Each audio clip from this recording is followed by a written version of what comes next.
In business, profit alone doesn't tell the full story. What really matters is now how much a business is worth, its overall financial position. In this lesson, we'll explore the Statement of Financial Position, a key document that shows everything a business owes and owns. You will learn about assets, liabilities, and shareholders' equity and how they connect to reveal a company's real value. By the end, you will understand how to interpret a business' financial strength and stability.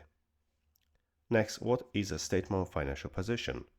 A statement of financial position shows the total value of a business assets and liabilities at a specific moment, usually the end of financial year. It helps managers, investors, and owners understand how much the business is worth, while the income statement shows profit or loss over time. The statement of financial position is like a snapshot of the company's wealth. It lists assets, things the business owns, and liabilities, debts it must repay. These are divided into non-current and current categories, which we'll look at in detail later. Now let's take a simple personal example. Imagine Anna wants to know her financial position before starting her own business. She lists her assets, a house worth $100,000, a car worth $20,000, savings of $8,000, and a bank account of $2,000. So her total assets equal $130,000. Next, she lists her liabilities. A home loan of $60,000, a car loan of $10,000, and credit card debts of $4,000, making total liabilities $74,000. When she subtracts liabilities from assets, she finds her net worth is $56,000.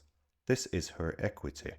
It means if Anna sold everything she owns and paid off all her debts, she will still have $56,000 left. This is exactly how a business calculates its own financial position too. Next, assets. Assets are everything a business owns that has value: property, equipment, vehicles, or cash. These are the resources that help a business operate and generate income.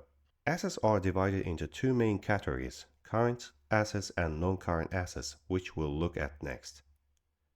Current assets. Current assets are those items a business expects to convert into cash within a year. They include cash in the bank, inventories of raw materials, unfinished goods, and accounts receivable. Account receivable, money owned by customers. These customers are called debtors, and they represent short-term assets because the money will soon be received. Current assets are essential for daily operations, covering expenses like wages and supplies until new revenue comes in.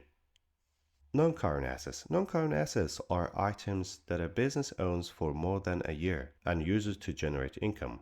These include land, buildings, machinery, and equipment. They are often called fixed assets because they are not meant for resale, but to help the business operate. Except for land, these assets lose value over time due to wear and tear, a process known as depreciation. Non-current assets show how much a business has invested in its long-term growth. Liabilities. Liabilities are the debts and financial obligations a business owes to others. Just like assets, they are divided into two parts: current and non-current. Current liabilities are short-term debts that must be paid within a year. They include accounts payable, meaning suppliers that business owes money to for goods bought on credit. These suppliers are called creditors. Other examples are bank overdrafts or accrued expenses. Businesses must manage current liabilities carefully. If they grow too large compared to current assets, the business could face cash flow problems. Non-current liabilities are long-term debts that the business must repay over a period longer than 1 year. Common examples include bank loans, mortgages for property, or debentures, long-term bonds issued by the company to raise finance. These liabilities allow a business to expand and invest in big projects, but they also increase financial risk if not managed properly. A business must ensure that its profits are enough to cover repayments in the future. Working capital. Working capital shows a business's ability to meet its short-term obligations. It is calculated using the formula current assets minus current liabilities. For example, if a company has accrued assets of $10,000 and current liabilities of $5,000, its working capital is $5,000, meaning it can pay its debts easily. But if current assets are only $5,000 and liabilities are $10,000, the business has negative working capital, which can lead to insolvency when a business cannot pay its debts. Having positive working capital ensures smooth daily operations and financial stability. Next, shareholders' equity. Shareholders' equity, also called owner's equity, is the total amount invested in the business by its owners. It is calculated by subtracting total liabilities from total assets. In a company, this equity is made up of share capital, the money shareholders paid for their shares, and reserves, which are retained profits kept in the business rather than paid out as dividends. Together, these show how much of the business value truly belongs to its owners. A rise in shareholders' equity usually means the company's financial position has improved. I made a case study.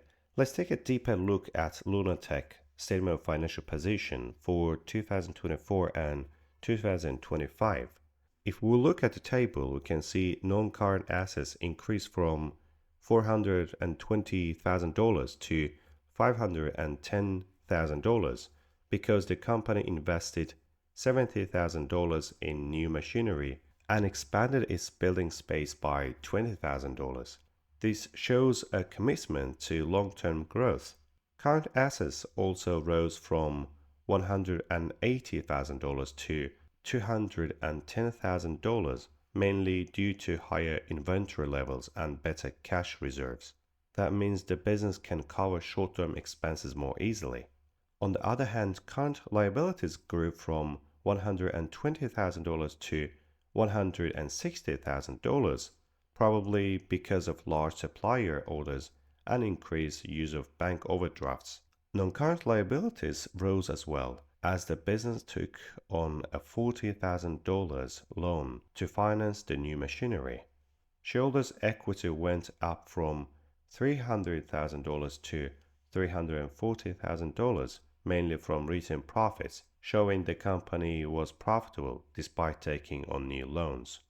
Overall, Lunatech's financial position has strengthened. Assets grew faster than liabilities, and the increase in reserves suggests healthy profit generation.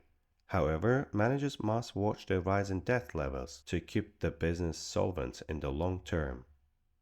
To summarize, the statement of financial position is like a photograph of a company's wealth and debts at a moment in time.